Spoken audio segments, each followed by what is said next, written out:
Hello there, this is Windkiller back with another battle report. Today we have the Ogre Kingdoms versus the Saurian Ancient. Uh, and Today I'm gonna be trying a new format. I'm gonna be trying to do small records and put them in after each turn. So there might be uh, some terms where what I was saying a second before and what I'm gonna say the second after might not be that coherent. At least there's a chance that might happen. And it's uh, what do you call it? It's I'll try and practice that because I think it's better and it gives you a better overview of what's happening in the game. Sorry. And also the last battle report I did was about 30 minutes, which was a little bit too long, so I'll try and keep it shorter this time. I found myself sometimes I feel I might be difficult to understand what I'm saying, so I'm gonna try and shake it up with a little bit of an accent here, so that might help people understand a little bit better what I'm saying. We'll see. Small improvements, small non-improvements will happen along the way. We see. Hopefully, one day I can end up with a product I feel is good. But for now, I feel like there's still room for plenty of improvements here and there. Anyhow, let's get back into the game. Yes. So we have his army list here. Let's take a look at the army list here. My opponent played the Ogre Canes. Kind of standard list, I think. Like you have all the usual ingredients you have to make a good list of the Ogre Canes. Like you have the Shaman, casting mate's pretty good. You have the General, good fighter. He's being placed in the Mercenary Veteran unit, so you have like a real block of what is it, 1200 points worth of pure nastiness. And then you have your Cane Bell BSB to help out, make sure they don't run. The 8 Bruisers, the core unit you have to have, right? With great weapons, 26, some nasty fellows. Then you have the 4 Tribemans, the Wizard bust, no, what do you call it? The Wizard, where he can stay safe. And 32 Scraplings to put on the side to take out big beasts or whatever. And then you have the Kin Eater for potential ambush or whatever you like. Just a good unit. 6 Scrappling Trappers, pretty good overall. Like I think they do more to your opponent's mental than they actually do, but they're definitely definitely worth their points. And then you have the Sabre Tigers, which is just a great chaff unit, right? 85 points for a chaff unit that can move 816 is just extraordinary good. And then you have the 2 Scratterpults and a Frost Mammoth. And let me just say, I don't know. I haven't played against Ogre Canes with other armies than the Saurian Ancient, but let me just say, the Frost Mammoth against Saurian Ancient is just incredibly good.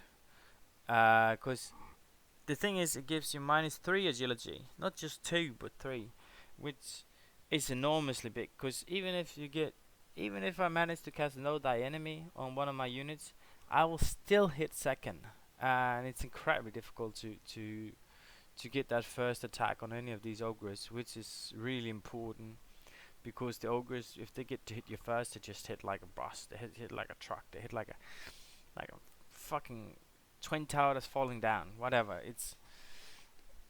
That hurts. So at least for my Saurian Ancients, I found it very difficult to compete with many of his units in combat.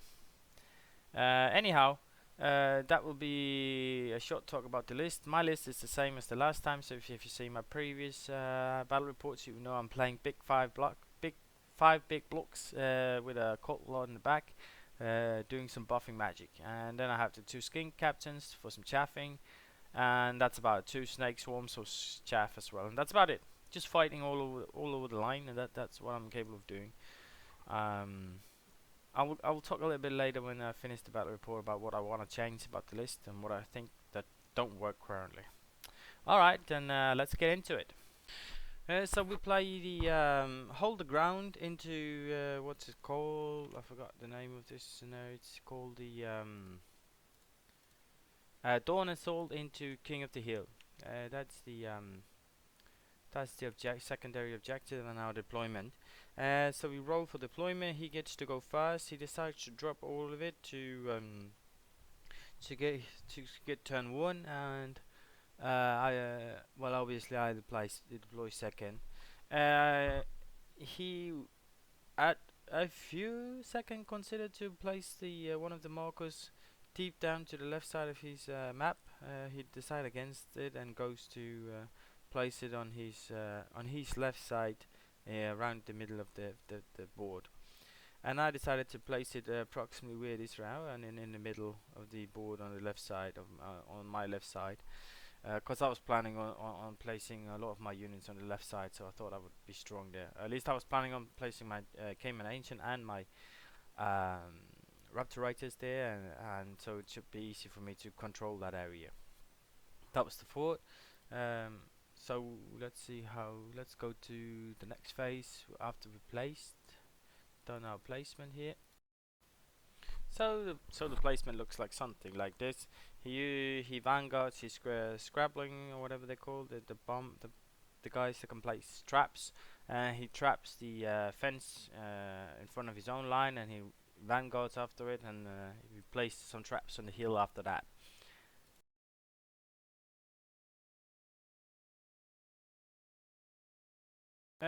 Oh right. So in his movement phase, he just moves up a little bit. He doesn't go too much in my face. He moves off his right side 8 unit bruises up to threaten my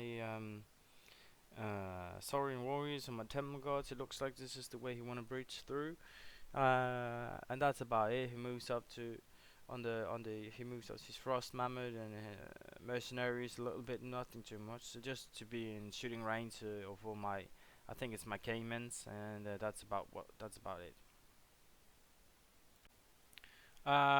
He do some magic as well. Can't quite remember what he gets off. Nothing important. Maybe the sixes from the shaman. Can't really remember. Nothing big happens. Something big happens. I think he do create the no, nothing happens this turn, I believe. Just nothing. No, nothing big. Nothing of any importance. So we jump straight into his shooting phase. He tries and shoot some of my Saurian warriors, my skink. He try and use his 2 scrap cannons on my skink unit.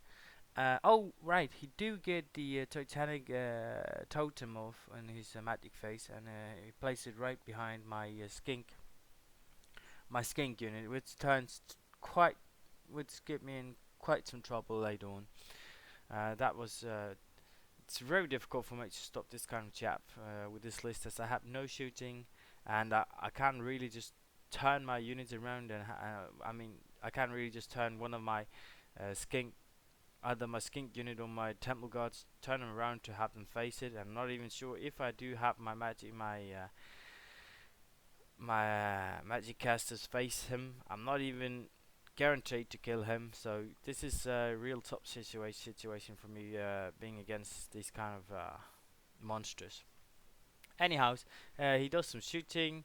He kill a few Saurian. I think it's like 4. He do some wounds on my caimans, not too much. And he misfires on one of his scrap pulls, so can't shoot anymore. And the other one do a partial hit on my skinks, which I think he killed like 4 of them or something like that.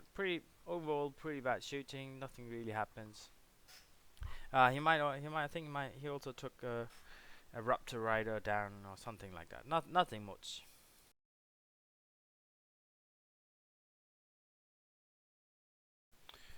Alright, so my turn 1. I move forward a bit. Uh, Basically, I move forward with all my units. I made a mistake here with my Saurian warriors.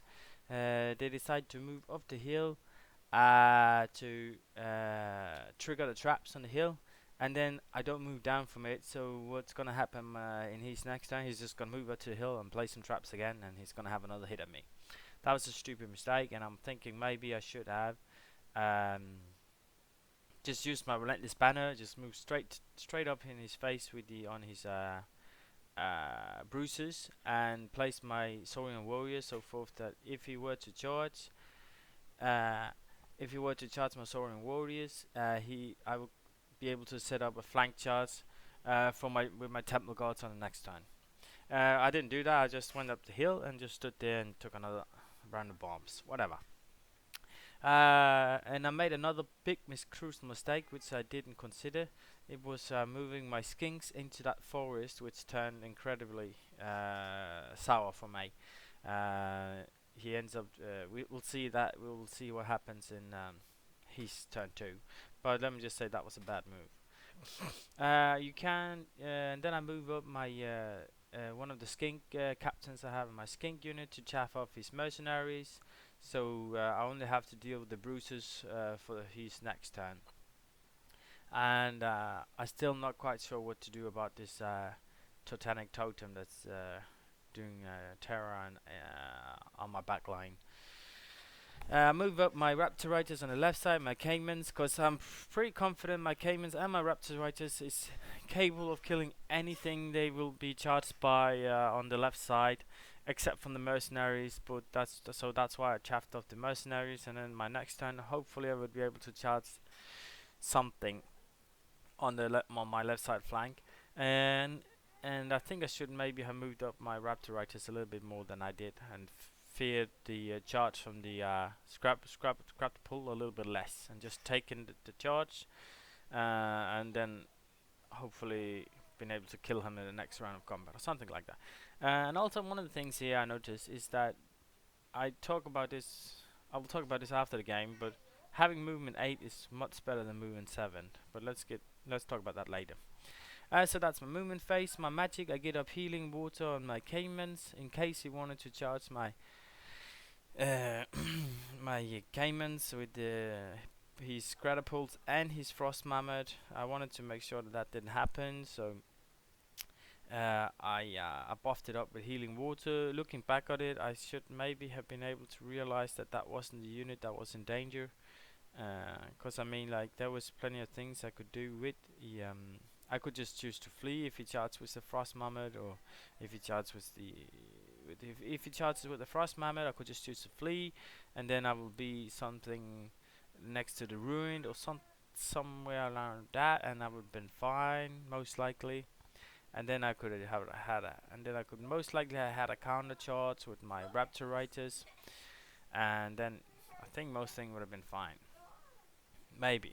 I don't know. In any case, I think I didn't use my magic. I was pretty bad at identifying at what unit he was interested in killing my next time.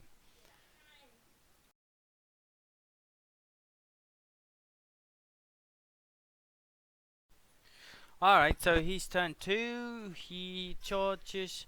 He decides to charge my Raptorites, which somehow, for some reason, I placed it so he would get me in the flank. He charges my Raptorites with his what's it called? I forgot the kin something, the one that can the beast that can ambush me. He charges and he gets a flank charge off, and it's unbreakable. So that's pretty annoying. He's gonna be holding my Saurian my Raptorites for quite some turns here. Cause I wasn't aware there was. I was thinking when I did my movement, I was thinking putting my Raptorites here would be fine, cause I could deal with it and I could just make it run.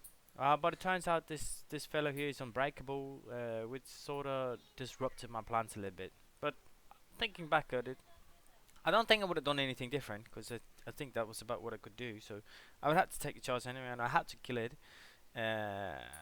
Eventually anyway, so I'm having trouble to see what I could have done different, apart from moving a little bit more forward and take the charge from the Squadapult as well.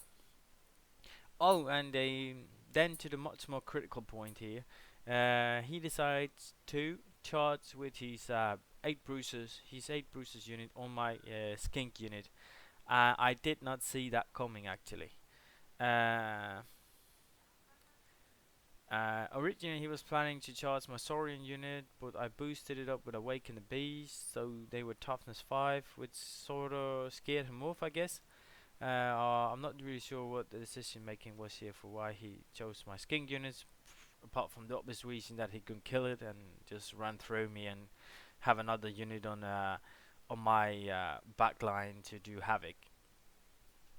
Uh, he needs a 9 to get the charge, and sadly he do. But I mean, if he failed that charge on a 9, right, I would have been probably able to charge him with with either my skinks or my Saurian warriors would probably try as well. I would been able to at least try and get a charge on him and on probably something around a 9 as well. So overall, I think it's a risky charge. He ends up rolling a 9 and it pays off. So let's move on to his regular movement.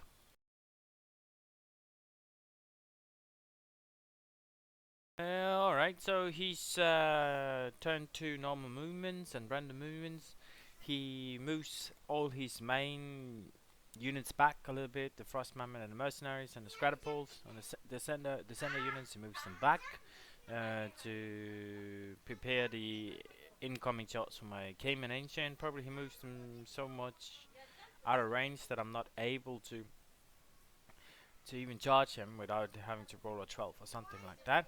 And also, and he's a random movement. He's a Titanic Totems. Gets into the rear of my skinks, which is really bad now. Now he also has a 2d6 breath weapon in there, and he has to kill like 20 or 25 skinks, which I can't remember how many he had to kill, but he had to kill like, I think it was like 20 skinks, and he only hits on 4s, right? So if he only had his bruises, then maybe it wouldn't have been possible for him to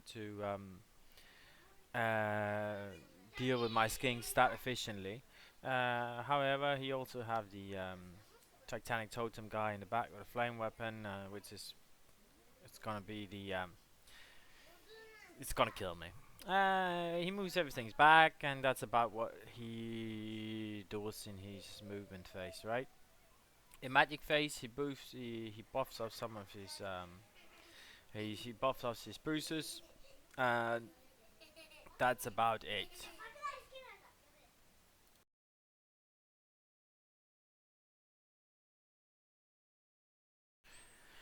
And so his magic phase, he doesn't get anything off if I remember correctly. It's a pretty bad magic phase. At least looking at the video, I don't think he got anything off. Not that he really needed it anyway. I think he tries and cast Break the Spirit on my skink unit or something like that. It fails, so I can't quite remember. Can't quite remember. Not nothing of importance. Yeah, just a regular magic phase.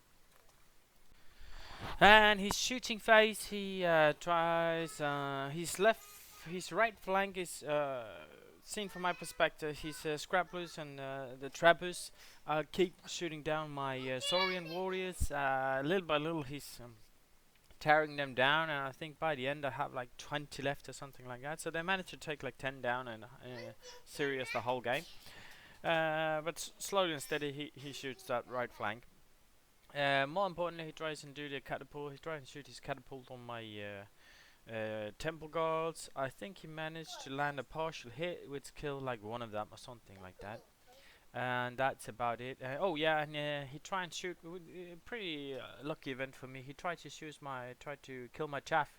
The skink I put in front of his mercenary.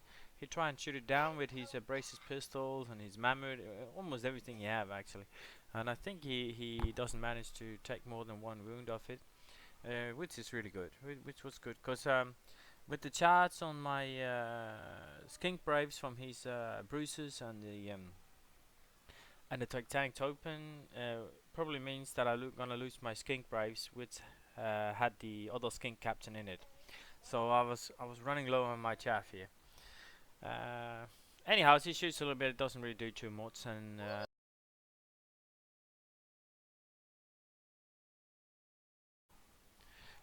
So we head straight into combat, where he's beastkin. We do the beastkin charge first. I think nothing much happened. He's what do you call it? He's unbreakable. I do 2 wounds to him, and he do 2 wounds to me. And I actually think I lose the combat by 1 or so, but I managed to stay due to my BSB and all that. Leadership 8, and I reform and I have a look at him to be able to fight him better next time. More importantly, the Skink Brave combat, right? The much more trouble combat for me. So he ends up killing. I think he kills like 3 skinks on the impact, and another 8 from the hitting, and or was it just from? I can't remember how many in total he kills, but I think it's like 20 or something like that. Nevertheless, he ends up making the run away, and that's the end. He catches them, and that's the end of the story, right? Um, it looks like something not too good. Not too. I managed to clear all my panic tests, so that's good.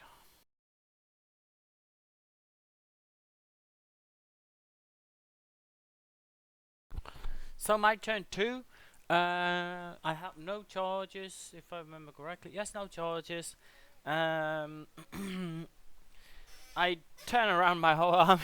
I turn around my whole army to face these 8 bruisers who ran to the other side of my army, and I move forward a little bit with my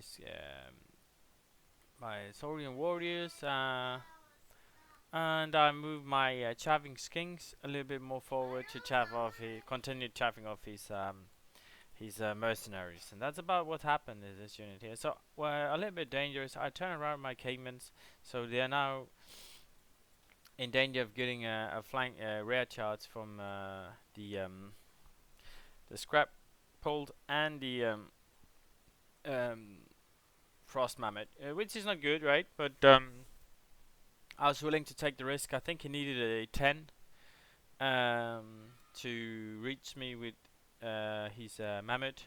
Um, so I was alright with that. But there was one thing I didn't think about. That was the mammoth causes terror. So if he could charge my skink priest, my skink captain, make him flee, and then his 7 mercenaries would be able to charge as well. They still needed a 9 to reach, or was it a 10? I can't remember. And so it was still far, it was still a long shot, but it was definitely going to be a game changer if that happened. And actually, he managed to do cause the terror test on my skink captain, and he runs away. He runs away, and he managed to pass his redirecting charge with his Muhammad. Because I mean, if I manage to pass my terror test and um, if I manage to pass my terror test, I would just take the charge, right? And he would have the frost Muhammad in front of his mercenaries, and it would be like a mess for him, right? He wouldn't be able to do much with those units there. So it was a chance for him to do, but definitely one that could pay off really well if it happened, right? And he wouldn't lose anything. There would be very little to lose apart from some positional advantages. Apart from that, and so he did giant charges. Oh, this is not his turn. So let's talk about my turn. Sorry. My turn here. I just turn around, start looking at the 8 bruises man, try and figure out if he knows some kind of. He's a very experienced Warhammer player. So I was kind of afraid that he might know some tricks that I didn't know to get him out of line of sight or something like. He was able to steer them away to make them able to survive for whatever reason. I don't know. Anyway, it turns out that there was no secret, and I was just being bluffed. So I look at him in my movement phase, and that's about all that's happening. Uh, and for the magic phase, nothing really happens. I get no die enemy up with my Caimans, and that's about it, right? Nothing. No, I don't do much this turn. I'm just sort of preparing my next turn to take off to kill his bruises. My idea behind this was that he killed my 40 braves with a skink priest in it, which was about 500 points or so.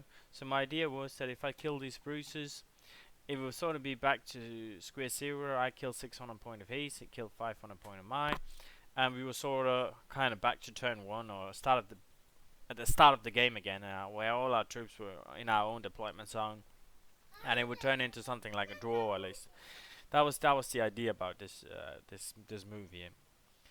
Because if I just completely neglected that there was 8 bruises behind my front line and just kept on moving forward, I think I would have been in a lot of trouble. So my goal was just to try and take this unit down and play for something defensive. Anyway, magic, I get know the enemy and that's it.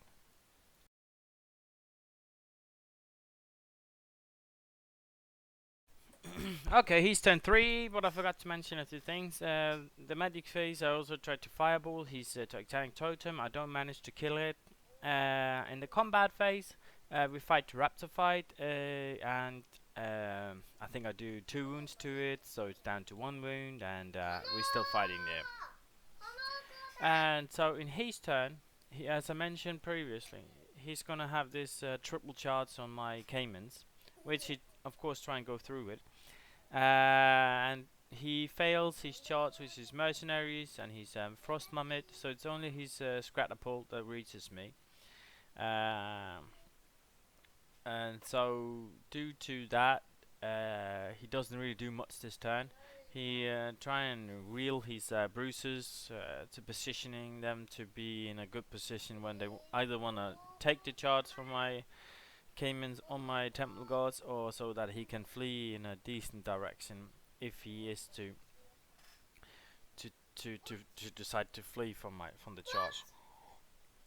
Oh, and he charges right. He charges with his catapult, so he only has to position himself from my temple guards. I do make a pretty crucial mistake here, and that's I have 2 snake swarms in this forest here, the wood here. And what they should have, they should have been looking. They should have been looking at these bruises. Because if they had done that, right, I could declare a charge with my I could have declared a charge with my snake swarm and my temple guards, and cause then I could decide which direction he would flee to. And since my swarms are on his side of the map, I could choose to have him flee towards my table edge, which would most likely have gotten him off the table, and that would have been pretty good compared to how it's gonna end up in. Anyways, that was a mistake. He's turn 3, right? He managed to get that 1 charge off, and that's it.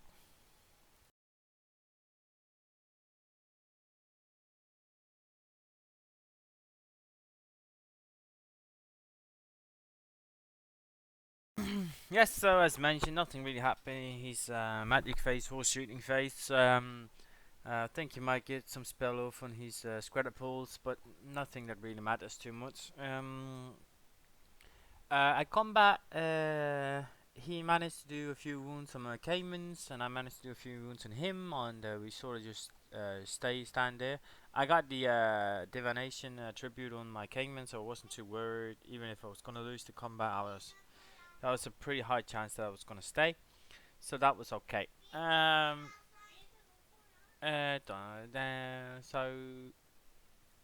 that was a good chance that I was gonna stay. And we fight, and I can't remember who wins, but I turn around and I look at him, and the walking beast ends up dying. So I free up my raptor riders, and they're now in position to either charge the Titanic beast or the what's it called, the scrapping catapult, the scrap bolt. Um, and that's about it. That's not too much happening in this turn, right? Yeah, and then it becomes my turn 3, I believe.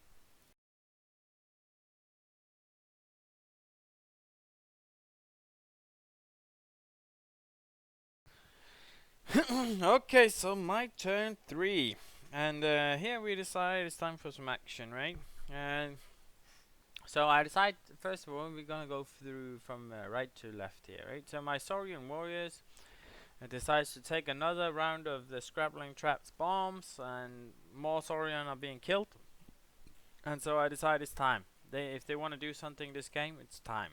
So they use the relentless banner. I decide to move them up 15 inches to prepare for my potential charts, my flank charts on his big units in the center. Because my Temple Guard also charged his bruises, which would mean if I manage to run them down, um, I would be able to move quite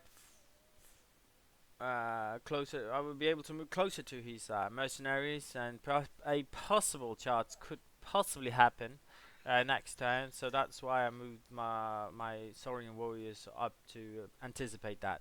It might not happen. It might take one more turn or so. But there was a chance to happen, so I moved my Saurian warriors to there. And then I move up one of my swarm units to chaff off his mercenary units again to prevent him from charging my caimans. And then I do something I feel like was sort of a mistake. I actually consider this Titanic Totem a threat, and so I turned my Raptor Riders towards it, and I think I even charged it. Which I don't think I should have done. I should just have ignored it, and I just left it be, and whatever it wanted to charge in the charging phase, it should have been charged, and I'll probably killed it in combat there anyway. So I think that's the mistake. Maybe I should have moved my Raptor Riders up along the left side flank, and potentially, I don't know if it's possible, but swap around the house and try and find a rare attack or something like that. I'm not sure it's possible, or just have them as a standby, as a flank attack if his Mummet decides to move up towards my Caimans. In any case, no, I'm pretty sure charging his Titanic Totem with him was not the correct call. And of course, my Temple Guard's going to his bruises, and that's about it for my movement phase, right? Yeah.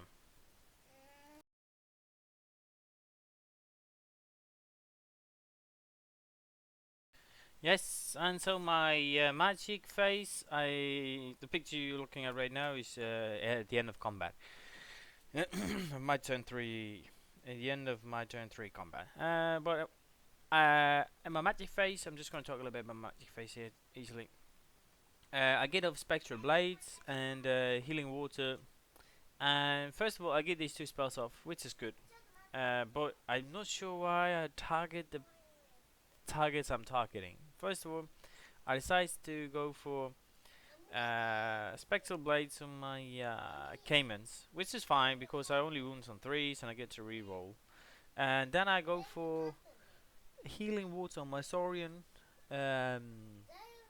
which obviously they are in a pretty rough position up there. Like they're gonna have a lot of bow shots coming at them from the flank, and there's probably gonna be a charge from the catapult as well, or maybe it's just gonna be a catapult shot in the face. So it's not that they won't benefit from having this healing water on them, but it's just the whole concept that my biggest two units in the middle, Terminguards and Caimans, could probably have benefited more from those two spells than my Saurian warrior would have. Maybe my Caimans, if they have gotten healing water, it would pose some sort of a bigger threat to. I don't know. I'm not sure if it's correct or it's not entirely bad, but maybe I should have used it differently. I'm not really sure what the answer is. Anyhow, my combat phase. I think I lose like 5 or so of my Temple Guards to his bruises, and he runs away. He loses like 3 or 4 of his bruises, and he runs. And in a pretty annoying position for particularly me, I think, because the idea was, I'm not sure who it benefits. They're standing in a sort of weird position here, right? So Uh, the next turn turns into a real big clusterfuck because there's going to be a lot of charges and there's two swarms standing in the way of everything. So next turn is everything turns into a sort of mess. Anyway, that's the end of my turn 3.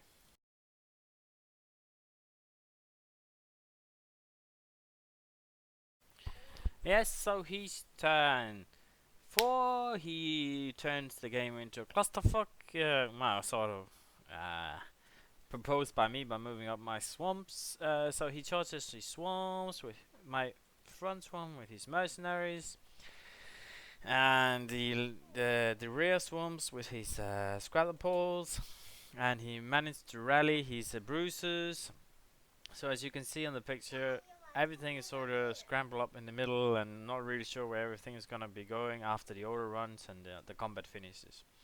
But one thing is for certain, it's time for fight, right? One of the things worth to mention is probably that he chaps up with his scrap tooth tiger. He chaps off my Saurian units, and he positioned his frost mammoth for a potential charge after I charge his bruises man on the left side. And yeah, it's just a big clusterfuck, and it's really difficult to see how this will go for the next turn.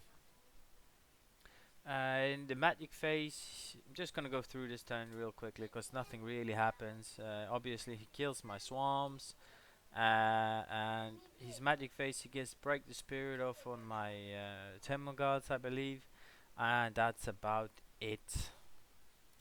So my turn 4 is where all the action starts, where the big units start to crash with each other. After the big clusterfuck turn for 3 from both of us, the battlefield has become a lot more clear and beautiful. No more chaps, and at least not as much, particularly from my side. So it ends up him having the Scrapple standing in his way between me and his mercenaries. So what's happening? What's happened in my charge phase is that I charge his Scrapple. He decides to flee, and I decide to redirect into his mercenaries with my temple guards. This is, I don't know if it's the right decision. I think on average I should lose this combat. But the idea was that he shouldn't be able to kill all of my temple guards, and hopefully I would be able to kill his bruisers, and my Saurian warriors would be able to kill his saber tiger, so I would be able to go for a flank charge in his next turn with my other units. However, theory rarely turns out as expected, and nothing like that happens. Anyhow, my Saurian warrior, as mentioned, charges the saber tiger, I charges his mercenaries, and I charge his bruisers, and we fight. And that's the end of movement. I will go through magic on the next. Alright, so my turn 4 magic phase is incredibly important and really good. I roll really well, and he rolls bad. Let me just put that out of the way. So I get off healing water and know thy enemy. Obviously, you have to let one of them go through, and he chooses to let the know thy enemy to go through. I was considering maybe this should have been a bubble, so my Caymans would have gotten the buff as well, but I decided against it because the first spell I wanted to cast was my healing water, and I used 4 dices for it. I used 4 dices to try and get off the healing water, and I think I rolled an 11, and he tried this spell with 4 dices, and he rolls like 9. So I get off healing water with my Oaken Throne. So now they have a 4+ water save. My fortitude save against the mercenaries. So now suddenly now probably a combat favored to me. And then I also after that I was wondering, should I do the know thy enemy with my buff version, or should I just do the normal version? I have 3 dices or something left, so I needed to roll a 9. I needed to roll a 10 with the 3 dices, and I could re-roll one of the dices due to Ancient of the Pelican. I decided not to take the risk because thought it was just too risky, and I just used only on my temple guards, and I managed to cast it. So now I'm in a real good position here to do the combat.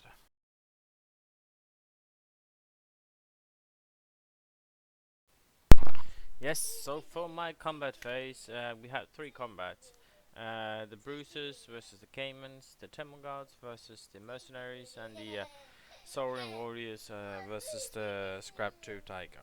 I start off with the Cayman against the Bruisers. 4 Bruisers versus my 4 Caimans, Cayman Ancient. He got a lot of buff ups on his Bruisers, so I think it was -1 to wound, +1 toughness. So I only wounds on 4s, I think it was. Which turned in to be pretty good for him. I couldn't break him. I think I killed one of his guys, and he lands a few wounds here and there on my ancient Cayman and some of the units. He managed to stay, and that's it.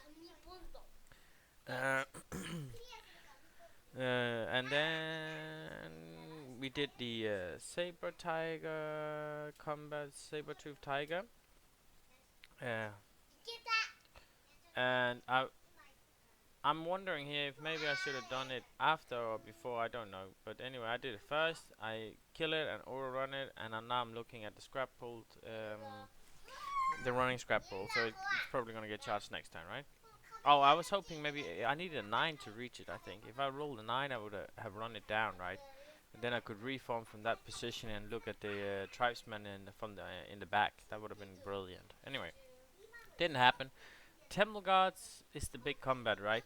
So I got off my regeneration, which was pretty big. I can't remember how many wounds I saved, but I do believe I saved some wounds with my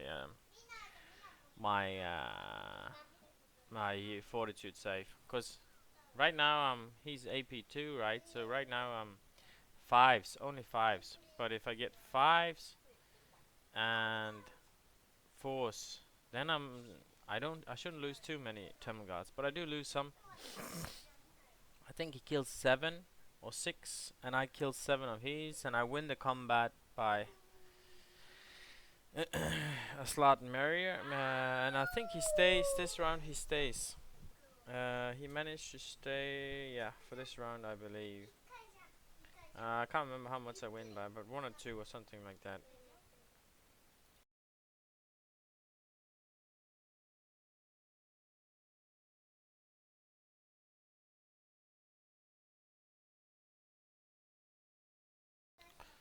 Alright, so he's done 5. He he try and charges with his Frost Mammoth on my Raptor Raiders, which doesn't succeed. And he rallies his Scratterpools and turns around to face my Saurian Warriors. And he shoots, and that's about it. What's happening? Oh, he fails his charge on my Raptor Raiders. I think he needed a 10 or so, and he failed charge it. So the Frost Mammoth is just gonna stay there. In all honesty, I'm not too sure about that charge, because if it charged, it might have my its aura, its freezing aura, might have become out of range from his mercenaries, which would mean that I got to strike first, which would be pretty big. Then I will probably not lose any of my Temple Guards. Anyway, he failed charges. He still has the freezing hour, and that's it for movement. And then we move on to combat. Oh, magic and shooting. Nothing really happens. I think he gets like a buff spell off on his mercenaries. I think it's -1 to wound or something, -1 to hit or something like that. Nothing too much. Combat. I managed to. Oh, he also charges with his Titanic Beast in the flank of my Temple Guards. Let me just say, this Titanic Beast has just been a beast throughout the game. It's so difficult for me to disarm here to deal with things like that. Anyway, the combat goes something like: I win, he runs, I run him down, and I trumble into his tribesmen. And his bruises dies to my Caimans, I believe.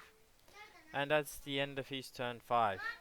Now it's looking pretty grim for him. It's more because in my turn 5 I will also have the charge on his mammoth with my 6 raptorites, and my caimans, my BSB can charge out solo, and my caimans can move in to take the security objective so no one gets the secondary objective, and my Saurian warrior can charge the scratapult.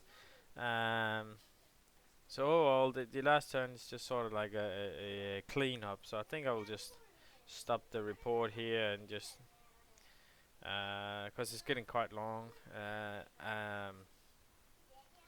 So the baseline is that I managed to clean up. I killed the frost mammoth with my raptorites, and I also killed the tribesman with my temple guards. And I think he managed to kill just the last temple guard as well. So he gets points for it. But anyway, he has nothing but the Scrabbles goblins left, and it's like I think I got like 3,700 or 3,400 points, something like that, versus 1,700 points or something. It's a 19-1 victory at the end. All a good game, I think, and my opponent, to be honest, he's really good. Um, and I got really lucky in the combat here with the mercenaries versus my temple guards. He rolls incredibly bad. He fails a dispel attempt on an incredibly important spell. So overall, and I roll really well. I do wound on 2 plus, and I mean with no die enemy, I still hit on 3 plus, and I get reroll with Bond Predator. I reroll on ones. So overall, I mean, there are chances for me to do some considerable damage on him. Um, Even if I don't get my fortified spell off, and I still have 5 plus saves, and he comes with what 25 attacks. He hits on 4s, so that's what 12 hits. Then he wounds on 3s, so that's 9 wounds, and then I save on 5s, so that's 6 wounds. So I mean, and then he has his lord as well, who's also gonna do some wounds. So maybe like 8 or 9 wounds on average. He should do, right. And then he has stomp as well. So maybe say 10 wounds. So while I'm gonna lose and die a lot, it's not.